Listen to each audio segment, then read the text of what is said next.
Now I would like to request Shri Pushpraj Dalal, who is the Senior Vice President CSR, Sulabh International Social Services Organization. Kindly come here.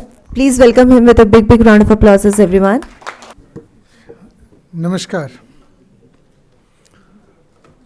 So you've heard very diverse views on CSR, on Viksit Bharat. तो जब कोई फौज को कहीं पे विजय पानी होती है तो जो कर्नल होता है, जो बेस पे होता है, उसके दो काम हो जाते हैं. एक तो होता है जवानों को मोटिवेट करे. So they talk about, lot of motivational things, how we will do it, we have to do it, and you have to do it, sacrifice country.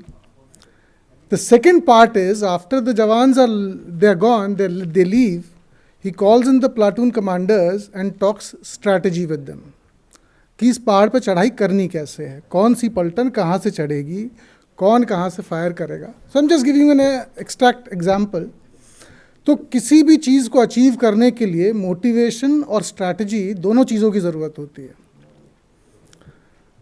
तो एक तो रास्ता है ही विकसित भारत बनने का अध्यात्म के रास्ते से, वो तो हम मानते हैं, हम हैं. एक रास्ता और भी है विकसित भारत बनने का, जो कि यूएनडीपी, इंटरनेशनल मॉनेटरी फंड और वर्ल्ड बैंक डिफाइन करते हैं. क्या है, कुछ इंडिकेटर्स हैं कि जब आप इन इंडिकेटर्स को पूरा कर लोगे तभी आपको विकसित देश कहा जाएगा.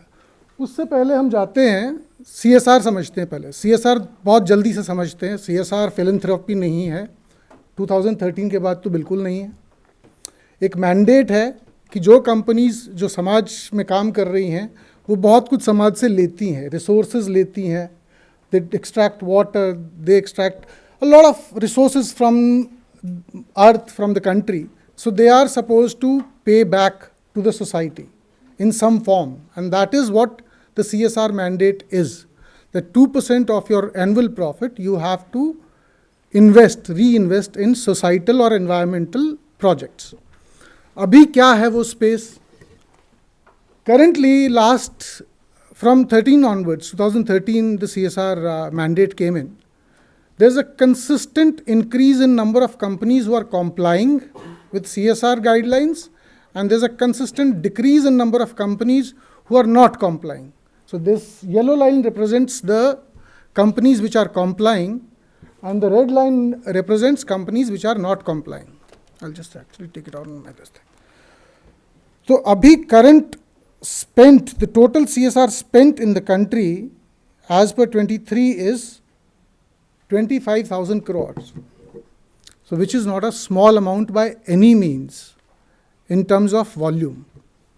ये हम आगे देखेंगे कि इसका विकसित भारत में क्या पोर्शन है. सेकेंड पार्ट जो पहले भी बताया गया कि सीएसआर स्पेंट कुछ थीमेटिक एरियाज में ज़्यादा हो रहा है. 12-13 की लिस्ट, जो वो 12 की लिस्ट है, but it is a very long list because एक में 5-5 एरियाज लिखे हुए हैं. एक ही लाइन में लिखा हुआ है poverty, hunger, education. They are multiple areas. But broadly, the spending is happening maximum spending is happening in healthcare and wash. Wash is water, sanitation and hygiene. Education and skill development, rural development, environment, gender equality. So these are the 5 or 6 broad areas in which most of the CSR spending is currently happening, which I think is in a way correct because that is the maximum emphasis is required in these areas only. Let's now look at the CSR spent geography wise. As we heard that Maharashtra, Gujarat, Andhra, Karnataka, यहाँ पे ज़्यादा हो रहा है because the head offices of most of the corporates are in Mumbai, Andhra, Hyderabad, Bangalore, Chennai, and they want to do the initiatives very close to their headquarters. So the geographical spread is uneven right now. So this is a broad landscape of the CSR. Now let's look at scientifically what does a developed nation mean? Not necessarily in our definition. Globally, what does it mean? Globally, there are economic indicators of a developed nation and there are non-economic indicators. Economic indicators आपने बहुत सारे सुन लिए हैं already television पे, speeches में, इतने trillion की economy, इतना ये, इतना वो. I am not an economist, but broadly I have listed out the broad indicators: GDP per capita, gross national income, per capita income, external debt to GDP ratio, balance of payments, fiscal balance, inflation rate. These are some economic indicators. Let's come to the core subject of what our domain expertise is, are the non-economic indicators. The most important, Human Development Index, HDI as we call it, life expectancy, multidimensional poverty, access to basic services like water, sanitation, gender inequality, social security systems, environmental sustainability, and the Gini index. Gini index is largely which tells you the geographical spread of economic inequality.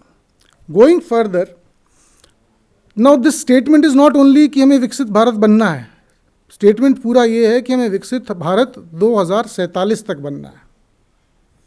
So when something comes into a time frame, you can always plan and strategize how to get there by setting up something called a log frame. अगर आप कोई development sector से हैं तो आपने बहुत काम किया होगा log frame पे, which defines your objective, your aims, which defines the activities that you will do to get there, which defines indicators which will prove that yes, you have achieved this or not achieved this. How will you verify those indicators? So we can evaluate our current status, where we are today, on some of these broad indicators which are a bird's eye view. ये 8-10 indicators नहीं है, ये these are the main indicators. There will be 80 sub indicators, there will be 800 sub indicators. वो volume बहुत बड़ा है इस पूरे स्पेस का. But these broad 8 indicators that we are saying from a bird's eye view at 30,000 feet. 1 second. Let's look at where we are in terms of the literacy rate. Currently we are at 77.7%, which needs to go to 100%. Healthcare systems, currently we spend 2% of our GDP on healthcare, which needs to be 6 to 8%. Currently, 10% of the population lives below poverty line. This is all government data. This is not even external countries' data or UN data or whatever. This is what the government is saying. So 10% people or more need to be pulled out of the poverty line. We rank 85th in the Corruption Perceptions Index. We have to reach the top 25, and not reach the top 25, it's the reverse way. So we have to be in the 25. We rank 127th in the Global Gender Gap Report. We are targeting at least a 75% women workforce if we have to be a developed nation. Likewise, you can continue. There is agriculture related, there is technology related, there is urbanization related, innovation related. So there are a lot of indicators where we currently know where do we stand currently and where do we need to go. And the way to do that is not only get motivated and have a strong belief, but also have a good, robust and strategic plan to get there, which you can benchmark at every year. You have to have a very strong monitoring system. And this is where development partners play a huge role, especially in the non-economic factors. Sorry. Yeah. So now moving forward, what I said 25,000, सुनने में बहुत बड़ा amount लग रहा था, 25,000 crores. Actually, it is only 0.08% of our GDP. तो 100 रुपये में से 8 पैसे हैं CSR funds में, which have to be utilized in the right way to help the government reach that vision, and which is a beautiful vision. And as somebody said, it is compulsory now. We all deserve to be part of a developed nation. So to reach that vision, we have a very little contribution to make, but it can be made very strategically and needs to be made very, very strategically. Now MCA says, though CSR spend is going up every year, what is the challenge that the MCA has noticed is that a lot of CSR work is happening, but there is no measurement of the impact. The impact is not being felt. So that tells us a story that the CSR work that we are doing is not measurable, or we are not designing tools to measure the impact that we are creating. So you have to again go back to the planning board, with what I discussed. A log frame is a typical tool which will tell you what is the change that you are bringing, which will help you to measure the change that you are talking about. Can you move forward? So there are other tools like effective altruism. There is another tool called the max min principle. So these are some of the tools which I don't want to, because of the paucity of time, I'm not going to get into the theory part of it. These are some tools that you can use when you are planning your CSR activities. Okay, so this is something which I want to talk about a little bit. Positive deviance करके एक concept है. So this is actually an anecdote. It is a historical fact. I'll tell you it as a story.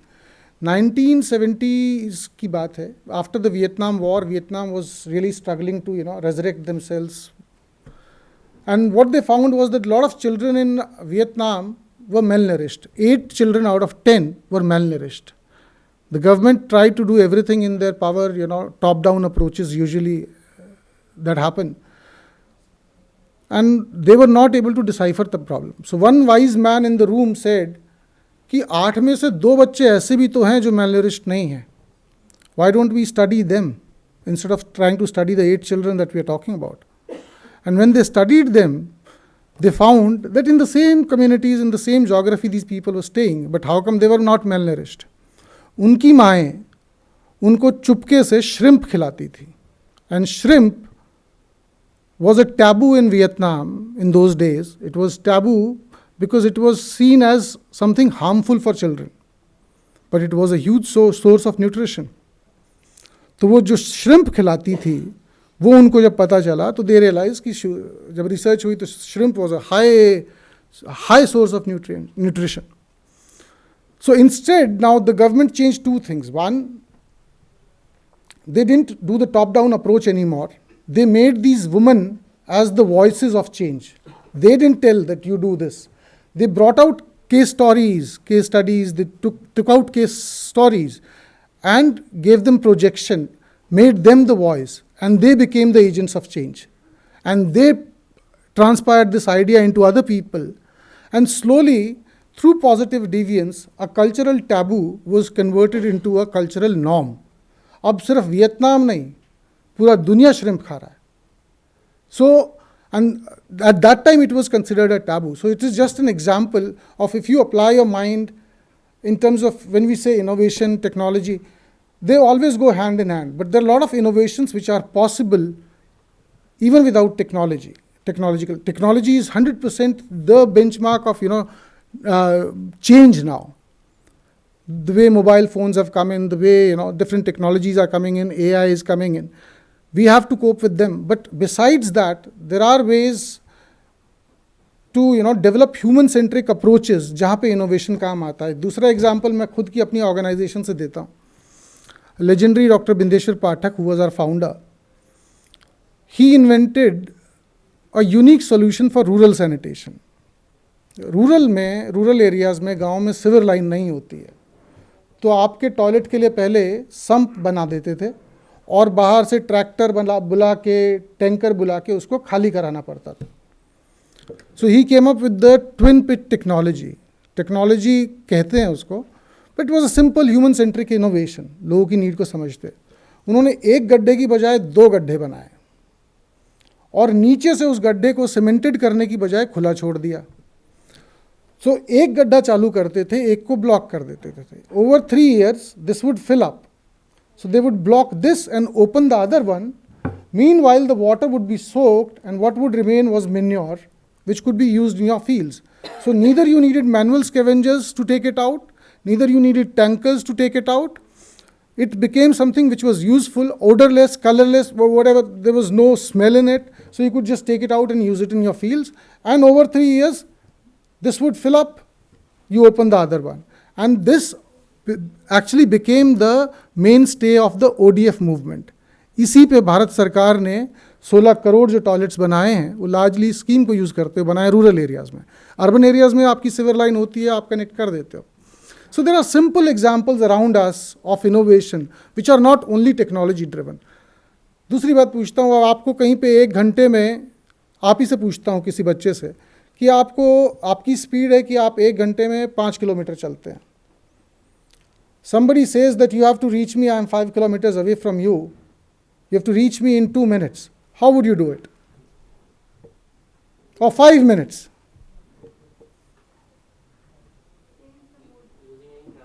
Yeah. So you will simply take a bike or a car.